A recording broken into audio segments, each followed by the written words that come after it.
Custo do trabalho missionário médico, estudo apresentado por W.D. Frazee, 13 de agosto de 1976. Vamos abrir em Mateus 8. Quero estudar com vocês nesta noite o custo do trabalho missionário médico. Não estou me referindo ao custo financeiro dos cuidados de saúde. Literalmente, bilhões de dólares estão sendo gastos nos Estados Unidos atualmente no esforço de melhorar a saúde da nossa nação.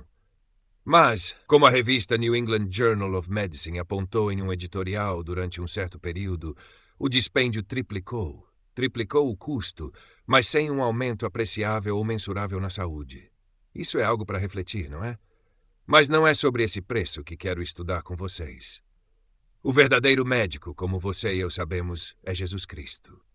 Permita-me dizer, antes de lermos nosso texto, que acredito que há dois equívocos que precisamos dissipar de nossas mentes, assim como teias de aranha podem ser removidas.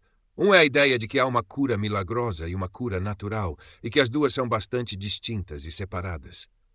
A verdade é que toda cura verdadeira, seja ela repentina ou gradual, e aconteça quando o ministro se ajoelha e ora, ou através dos serviços do médico e da enfermeira, toda cura verdadeira vem de Deus.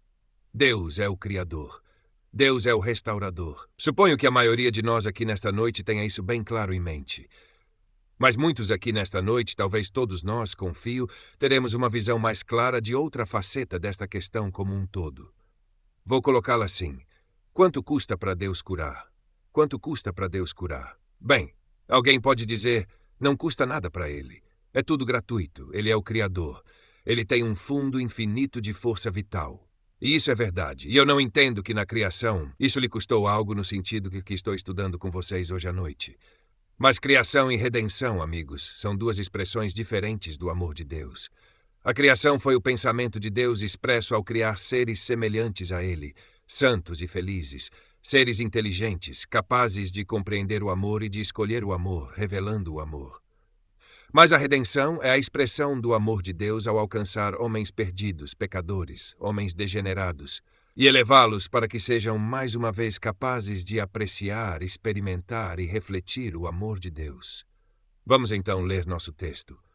Chegada a tarde, trouxeram-lhe muitos endemoninhados, e ele com a sua palavra expulsou os espíritos e curou todos os enfermos, para que se cumprisse o que fora dito pelo profeta Isaías. Ele tomou sobre si as nossas enfermidades e levou as nossas doenças. Mateus 8, 16, 17. No verso 16, notamos a declaração clara sobre o poder de cura de Jesus e como isso se manifestou ao curar todas as doenças. Mas o verso 17 nos fala do custo. Diz que o que ele fez ao curar todas aquelas pessoas doentes foi o cumprimento do que Isaías, o profeta, escreveu. O que foi? Ele tomou sobre si as nossas enfermidades e levou as nossas doenças. Mateus 8, 17. O que significa levou aqui? Significa que ele carregou. Eis o Cordeiro de Deus que tira, leva o pecado do mundo. João 1, 29. Mas ele veio não apenas para tirar nossos pecados, mas para tirar nossas doenças. Foi necessário o Filho Divino de Deus para realizar ambos. Na verdade, pecado e doença têm entre si a relação de causa e efeito. E Jesus deve tomar nossos pecados e carregá-los para tirá-los de nós. Está correto? Isso é verdade, é o que o santuário mostra. A única maneira de um homem no antigo serviço típico se livrar do peso do pecado era colocá-lo no cordeiro. E então o cordeiro devia morrer. Mas nosso texto desta noite mostra que isso é verdadeiro não apenas para o pecado, mas também para a doença. Ele tomou sobre si as nossas enfermidades e levou as nossas doenças. Mateus 8, 17. Você sabia, amigos, que Jesus teve que sofrer para que você ficasse curado? E quer sua doença seja malária ou câncer, pneumonia ou uma úlcera, qualquer que seja sua doença, Jesus precisou sofrer e morrer para proporcionar cura para você. Esta é a mensagem que estamos estudando nesta noite. E se isso parecer demais, deixe-me dizer que o infinito amor de Deus não considera grande demais o preço para curar você e salvá-lo aqui na eternidade. Seu corpo é o templo do Espírito Santo. Fostes comprados por preço. Glorificai, pois, a Deus no vosso corpo. 1 Coríntios 6, 20. Quero ler este texto, uma linha dele, que tivemos aqui em Mateus conforme apresentado em uma das outras traduções. Ele mesmo tomou as nossas enfermidades e levou embora as nossas doenças. Mateus 8, 17. Como você se livra de uma doença? Jesus deve levá-la embora. Você não pode tirá-la de si mesmo mais do que pode tirar o pecado de si mesmo. Já desejou poder simplesmente lançar uma doença fora? Mas você não pode. Mas Jesus tomou as nossas enfermidades e levou embora as nossas doenças. 3. Agora vejamos Mateus 9. E percorria Jesus todas as cidades e aldeias, ensinando nas sinagogas, pregando o evangelho do reino e curando todas as doenças e enfermidades entre o povo. Mateus 9:35. Agora observe sua atitude. Vendo ele as multidões, teve grande compaixão delas, porque estavam aflitas e exaustas. Mateus 36. O coração de Jesus se derramava em amor terno, em verdadeira compaixão. Custou algo a Jesus curar aquelas pessoas. Você se lembra da experiência em que a mulher sofredora passou pela multidão e tocou na orla de suas vestes? O que Jesus disse? Eu percebo que de mim saiu virtude. Ele não estava se entregando a uma fantasia. Não houve exagero no que ele disse. Ele deu de si mesmo para a cura daquela mulher. Custou algo a ele, amigos. Custou algo a ele. Quero ler um comentário inspirado. Somente Cristo podia levar as aflições de muitos. Em toda a angústia deles, ele se angustiou. Ele nunca levou doenças em sua própria carne. Que eu o conheça. Página 48. Veja, Jesus nunca quebrou as leis de saúde e vida, assim como nunca quebrou a lei moral. Ele nunca foi pecador, espiritualmente ou fisicamente. Mas ele tomou nossos pecados e sofreu o justo pelos injustos. E o que estou estudando com vocês nesta noite? Ele tomou nossas doenças. Ele tomou nossas enfermidades e sofreu por e conosco. Assim como ele tomou nossos pecados para ser salvador do pecado, ele levou nossas doenças para ser um médico que cura os enfermos. Somente Cristo podia levar as aflições de muitos. Em toda a angústia deles, ele se angustiou. Ele nunca levou doenças em sua própria carne. Ele nunca levou doenças em sua própria carne, mas carregou as enfermidades dos outros. Com a mais terna simpatia, ele olhou para os que sofriam e o cercavam. Ele gemeu em espírito ao ver a obra de Satanás revelada em todo o seu sofrimento, e ele tornou cada caso de necessidade e tristeza seu próprio caso. Você já teve um ente querido sofrendo em um leito de dor, e isso te machucava, mesmo que você não estivesse doente, mas de certa forma estava. Uma mãe com um filho, um marido ou esposa com o cônjuge, alguém que você ama sofrendo. Você também sofre. Jesus sofreu dessa forma com cada pessoa sofredora que ele encontrou. E permita-me dizer, queridos amigos, isso ainda é verdade. Você encontrará isso em O Desejado de Todas as Nações. Cristo sente as aflições de todo sofredor. Quando a febre está consumindo a corrente da vida, ele sente a agonia. O Desejado de Todas as Nações, página 823. Tudo o que você já sentiu com a pessoa mais querida que ama, tudo o que já experimentou ao passar por um momento de terrível sofrimento por e com essa pessoa amada, Cristo sente de maneira infinitamente maior por cada filho e filha de Adão, cada filho da humanidade. Isso é amor, e o amor cura. Agora, voltando ao que eu estava lendo, com a mais terna simpatia, ele olhava para os sofredores que o rodeavam. Ele gemeu em espírito ao ver a obra de Satanás revelada em todo o sofrimento deles, e ele fez de cada caso de necessidade e de tristeza seu próprio caso. Nenhuma multiplicidade de números o distraía. Nenhuma angústia o oprimia. Com um poder que nunca vacilava, ele expulsava os espíritos malignos que possuíam a mente e o corpo, enquanto a dor dos sofredores percorria todo o seu ser, que eu o conheça, página 48. Veja, ele não apenas sentia pelos que sofriam, ele sentia com os que sofriam. O poder do amor estava em toda a sua cura. Ele identificou seus interesses com a humanidade sofredora. Então o texto fala de sua experiência com Lázaro, seu profundo amor por Lázaro. Você se lembra que Marta e Maria ambas disseram a ele quando ele finalmente chegou a Betânia: "Oh, mestre, se tivesses estado aqui, nosso irmão não teria morrido." Mas Jesus chegou no momento que considerou ser o certo. Ele foi ao túmulo e chamou aquele que dormia. Isso lhe custou algo? Ouça. Em todo esse conflito com o poder do mal, havia sempre diante de Cristo a sombra escura na qual ele mesmo deveria entrar. Sempre diante dele estava o meio pelo qual ele deveria pagar o resgate por essas almas. Quando ele ressuscitou Lázaro dos mortos, sabia que por aquela vida ele deveria pagar o resgate na cruz do Calvário e Bidi. Ele não podia simplesmente ir à prisão e libertar aquele prisioneiro. Isso custou algo a ele, amigos. Custou-lhe sofrimento. Custou-lhe a morte. Ele precisou dar sua vida para que os seres humanos tivessem vida. Digo, este é um conceito de cura que poucos já consideraram. Quando começamos a compreender este conceito, toda a prática da medicina, todo o trabalho de enfermagem, tudo relacionado aos doentes assume uma luz completamente diferente, meus queridos amigos. O trabalho missionário médico não é apenas algo que fazemos para ganhar a vida. É, antes, dar vida. O trabalho missionário médico não é apenas ajudar pessoas doentes, como ajudaríamos um vizinho a construir uma casa ou consertar uma máquina. O trabalho missionário médico é a experiência de receber a vida e o amor de Deus e comunicá-los àqueles que sem isso morreriam. E permitam-me dizer, Jesus anseia por seres humanos que compartilhem com ele essa experiência, que estejam dispostos até o limite de suas capacidades, de acordo com sua habilidade, a dar de si mesmos para que outros conheçam a cura. Ele anseia por portadores de fardos que carregarão a dor e a doença dos outros, como ele carregou os sofrimentos de toda a família humana.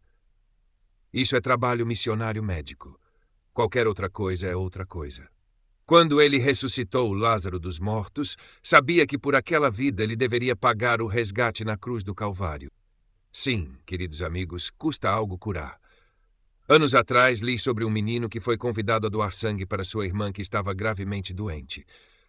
Foi nos dias em que às vezes faziam transfusões diretamente de uma pessoa para outra. Então o menino estava deitado no lugar que haviam preparado. E sua irmã também estava lá. O sangue passava de suas veias para a de sua irmã. Finalmente ele olhou para a pessoa que estava cuidando de tudo e perguntou: "Quando vou morrer?" Ele pensou que isso iria custar sua vida, mas estava disposto a fazer isso por sua irmã. Ah, meus amigos, é disso que estou falando. Jesus não apenas fez uma transfusão de sangue, ele derramou sua alma até a morte. E lembrem-se, e estou repetindo isso para enfatizar, estamos estudando hoje que isso se refere não apenas ao levantamento do fardo do pecado, mas ao fardo da doença, que é o fruto do pecado, o resultado do pecado. Entendem? Gostaria que você abrisse em Isaías 53. Certamente ele tomou sobre si as nossas enfermidades e as nossas dores levou sobre si. E nós o reputávamos por aflito, ferido de Deus e oprimido. Mas ele foi ferido por causa das nossas transgressões e moído por causa das nossas iniquidades. O castigo que nos traz a paz estava sobre ele, e pelas suas pisaduras fomos sarados. Isaías 53, 4. É a mesma mensagem, não é? Já pensou sobre isso? Isso não é apenas poesia. É uma poesia magnífica, amigos, mas é a expressão de uma verdade profunda e infinita. A cura vem pelo sofrimento, pelas pisaduras, pela morte de Jesus Cristo. Agora vou ler de que eu conheça. Ao vir ao mundo em forma humana, ao sujeitar-se à lei, ao revelar aos homens que ele carregava suas doenças, suas dores, sua culpa, Cristo não se tornou um pecador. Que eu conheça, página 67. Você quer dizer que ele carregou nossos pecados sem se tornar um pecador? Sim. Ele era puro e não contaminado por qualquer doença. Nenhuma mancha de pecado foi encontrada nele. Ele se apresentava diante do mundo como o Cordeiro de Deus sem mácula. Quando a humanidade sofredora o cercava, aquele que estava na plenitude da saúde de um homem perfeito era como alguém aflito com eles. Deixe-me dizer de forma muito simples que este é um grande mistério. Ambos são mistérios, como Jesus podia carregar nossos pecados e ainda assim nunca ser um pecador, como ele podia carregar nossas enfermidades e ainda assim nunca estar doente. Isso é um mistério. Mas ambos são verdadeiros, meus amigos. E a única esperança que você e eu temos de salvação do pecado é o fato de que Cristo sofreu tudo o que meus pecados merecem. A única esperança que tenho de ser curado de qualquer doença é o fato de que Jesus sofreu essa enfermidade, essa doença por mim. E como ele mesmo sofreu, ele é capaz de socorrer os que são tentados, os que estão doentes, os que pecaram. Ele estende seu grande braço para nos elevar à saúde e à santidade. Louvado seja o seu nome maravilhoso. Agora abra em Isaías 63, 9. Citamos uma linha desse texto anteriormente, mas quero observar o verso inteiro. É lindo. Em toda a angústia deles foi ele angustiado, e o anjo da sua presença os salvou. Pelo seu amor e pela sua compaixão ele os remiu, e os tomou, e os conduziu todos os dias da antiguidade. Isaías 63, 9. Aqui está novamente o pensamento de carregar, conduzir você e eu com toda a nossa carga de pecado e enfermidade. Você nota que diz que em seu amor e compaixão ele fez isso. Ele nos redimiu. Outra palavra para redimir é resgatar. Ele nos comprou de volta. Este é o grande preço que ele pagou. Este é o custo da cura, o custo do trabalho missionário médico. Você pagará o preço. Você será um missionário médico. Você estará disposto a dar de si mesmo? Alguém diz, tenho medo de que isso me esgote. Pode ser. Não, estou falando sério, amigos. Pode ser. Mas se isso custar sua vida, foi isso que custou a Jesus. Você diz, acho que não deveria fazer isso. Acho que deveria cuidar da minha saúde. Bem, vou lhe contar um pequeno segredo, amigos. Isaías 58 mostra que, se você realmente fizer isso de todo o coração, trará algumas correntes de cura para sua vida que nada mais pode trazer. Se você repartir seu pão com os famintos, acolher em sua casa os pobres desabrigados, vestir os nus, se você se doar no ministério prático missionário médico, então a Bíblia diz, talvez você queira voltar algumas páginas para Isaías 58, então a tua luz irromperá como a alva e a tua cura brotará sem detença. Isaías 58:8. Mas vou lhe dizer isso, se a única razão para fazer isso for egoísta, buscando alguma melhora na sua saúde, você ficará cansado antes de alcançar o efeito. Isso mesmo. Você desistirá antes de obter o benefício. É muito difícil fingir amor. Você pode simular certas ações, mas o amor verdadeiro, sincero e compassivo, você precisa buscá-lo na fonte. Precisa ir à fonte, precisa ir a Jesus. Você o encontrará no Getsemane e no Calvário. E ali, quando seu próprio coração responder ao amor dele por você, você verá que ele anseia que você compartilhe esse mesmo amor com os outros. Veja, queridos amigos, quando as pessoas entendem isso, em vez de tentarem evitar os doentes, elas querem se aproximar deles para ajudá-los. Entendem? E em vez de buscarem todos os tipos de equipamentos, máquinas que cuidem dos pacientes sem o toque pessoal, será justamente o oposto. Os métodos simples de trabalho missionário médico de Deus, se você os observar, são deliberadamente projetados pelo céu para aproximar as pessoas que conhecem Jesus daquelas que precisam desse toque curador. Isso é hidroterapia, isso é massagem, isso é enfermagem, enfermagem ao lado da cama, no sanatório, em casa, onde quer que haja necessidade. Amigos, oro para que Deus nos dê mais desse amor. O que vocês dizem? E quanto mais desse amor recebermos, mais cura testemunharemos, até que, finalmente, sob o poderoso batismo da chuva serôdia, o Espírito Santo derramará o amor de Deus de uma maneira maravilhosa nos corações, vidas e experiências de seu povo, e milhares dos doentes deste mundo serão curados ao entrarem em contato com essa maravilhosa corrente de amor. Mas lembrem-se, isso custa algo. Custou algo para Jesus. Custou quando ele estava aqui. Custa agora. E custará algo para você se você entrar nisso. Você realmente deseja ser um missionário médico? Cada um de vocês pode ser. Chegamos a um tempo, diz a mensagem do Senhor, em que cada membro da igreja deve envolver-se no trabalho missionário médico. Cada membro pode tomar parte no que estou compartilhando com vocês nesta noite, não pode? Desde que não recue diante do sacrifício envolvido. Agora quero fazer uma pergunta prática. Onde entra a recreação? Vou lhe dizer onde ela entra, amigos. A recreação serve para recarregar a bateria, para que possamos voltar e fazer mais do mesmo. É para isso que ela serve. Deixe-me ler para vocês. Em uma vida inteiramente dedicada ao bem dos outros, o Salvador achou necessário a ciência do bom viver, página 58. O que significa necessário, afinal? É essencial. Tem que ser. É uma necessidade. Não é apenas algo extra, opcional. É essencial. O que é essencial, necessário?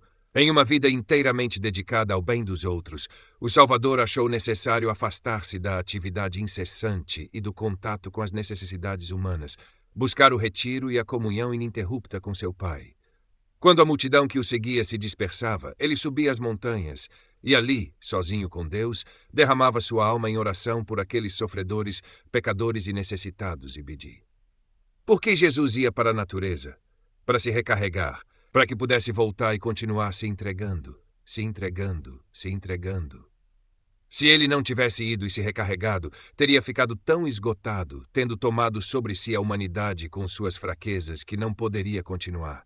Então ele ia para se recarregar. Deixe-me perguntar algo.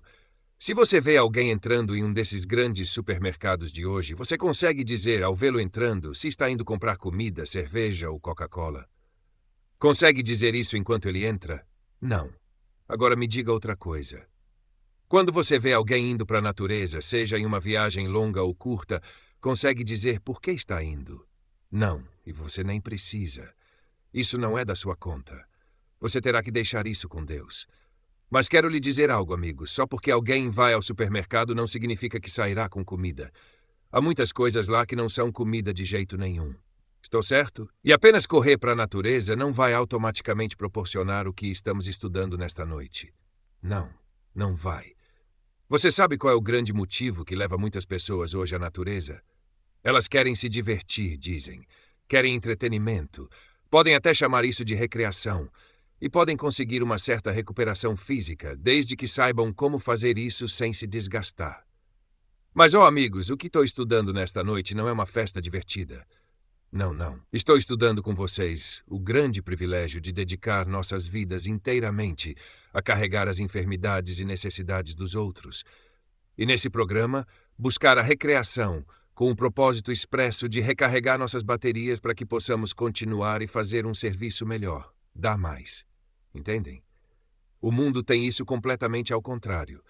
Eles trabalham, seja em uma fábrica, em um escritório ou em um hospital, para ganhar dinheiro e poderem fazer o que querem. E ouçam, seja fabricando automóveis ou trabalhando em uma fazenda como trabalhador doméstico em uma casa ou enfermeiro em um hospital, se meu propósito ao trabalhar, mesmo servindo, é ganhar dinheiro para poder fazer algo que eu quero, quanto trabalho farei?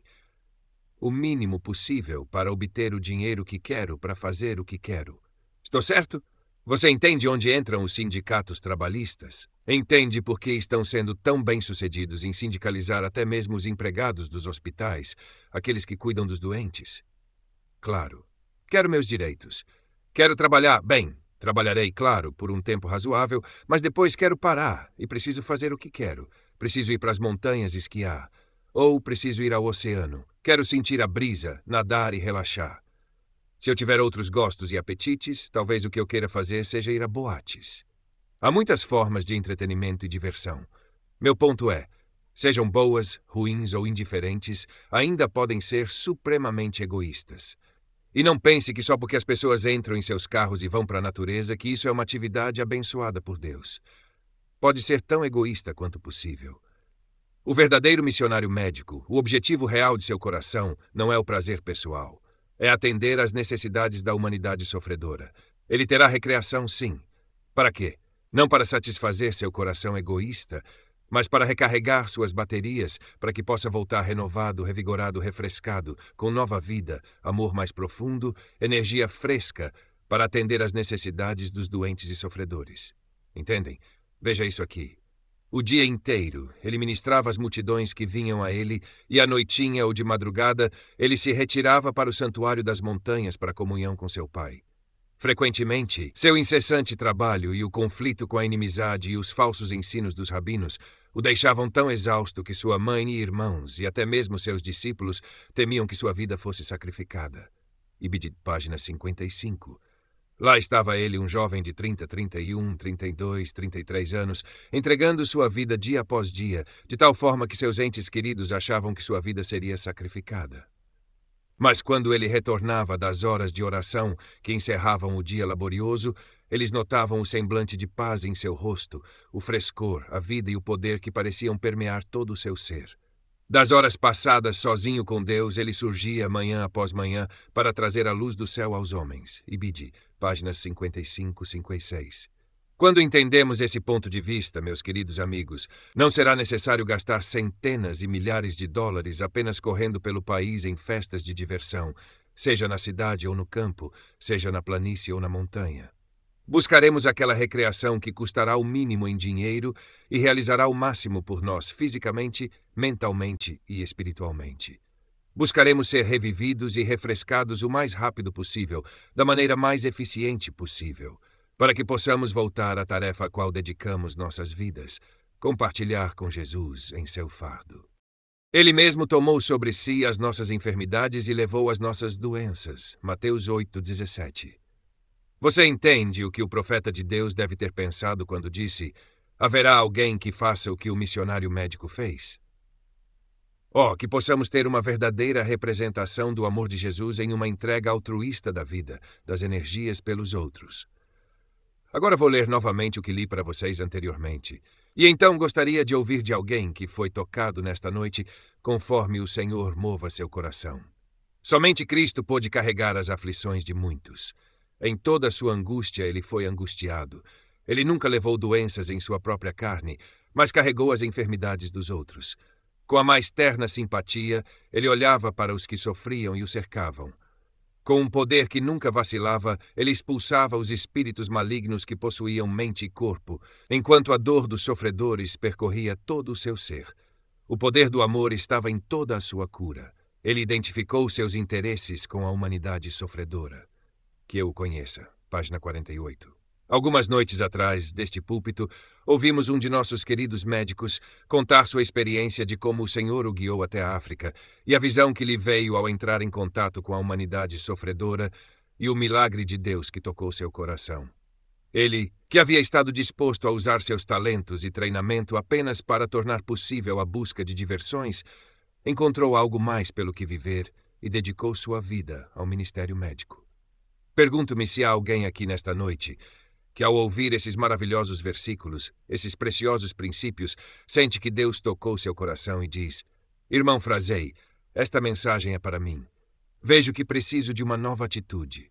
Preciso de uma nova dedicação de minha vida para carregar as dores, as necessidades, os sofrimentos dos outros e para olhar para a recreação, a alimentação, o descanso e todas as outras atividades da vida, não como um fim, mas apenas como um meio de me recarregar para que eu possa voltar ao meu verdadeiro trabalho de ajudar os outros. Pergunto-me se há alguém aqui nesta noite que sente que Deus falou com você e deseja fazer essa dedicação. Você ficaria em pé onde está?